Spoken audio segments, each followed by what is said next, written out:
আমার ছেলে যেমন হঠাৎ করে বলছে তুমি নাকি গান গাইছো, কই শোনাইলা না তো, শোনাও তো। ওর বয়স হয়ে যাচ্ছে 10 থেকে 12, ও আমার থেকে ম্যাচিউরড। ওই বয়সে আমি ছিলাম একটা বলদ। আমার কাছে ওদেরকে সুপার হিউম্যান লাগে। প্লে স্টেশন যখন খেলতেছে ভয়েস চ্যাটে অথবা ফোনে, আমি অর্ধেক কথা বুঝি, অর্ধেক কথা বুঝি না। আপনার যেহেতু ফ্যামিলি এখনো সিনেমা দেখে নাই, ট্রেলার দেখেছি, সেই জায়গা থেকে ফ্যামিলির রেসপন্সটা কি ছিল, আপনার ওপিনিয়নটা কি ছিল আপনার এই লুকটা দেখে? ওরা এক একটা যোদ্ধা আর কি, ওয়ান কাইন্ড অফ। ওরা মানে আমার মুডের উপর দেখে যে আমি চুপ করে বসে আছি, তখন কোনো কথা বলে না। আবার দেখে যে আমি হাসতেছি, এক্সাইটেড, তখন ওরাও হাসে, এরকম আর কি। সো এনিহাউ সবসময় ওদের ব্লেসিংস আমার কাছে আছে। এবং আমার ছেলে যেমন হঠাৎ করে বলছে তুমি নাকি গান গাইছো, কই শোনাইলা না তো, শোনাও তো। মানে ও তো জেনারেশন আলফা।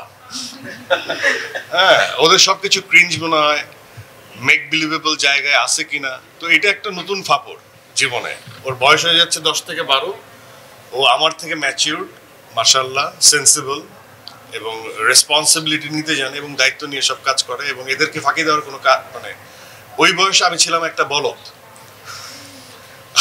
আর সে হচ্ছে, আমার কাছে ওদেরকে সুপার হিউম্যান লাগে। মাঝে মাঝে মনে হয় যে হাউ কাম এত ডাটা, এত রিসোর্সেস এদের মাথায়, এবং how come they are so smart, মানে how come they are so manageable, so mature, এবং সব দিক থেকে, এটা আল্লাহ বিল্লার দিক থেকে হোক আর সেন্সিবল কথার ক্ষেত্রে হোক।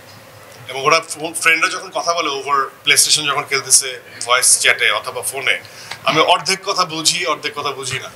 এত ফাস্ট কথা বলে, অবশ্যই ইংরেজিতে, বাংলায় না। ঠিক আছে, থ্যাংক ইউ সো মাচ।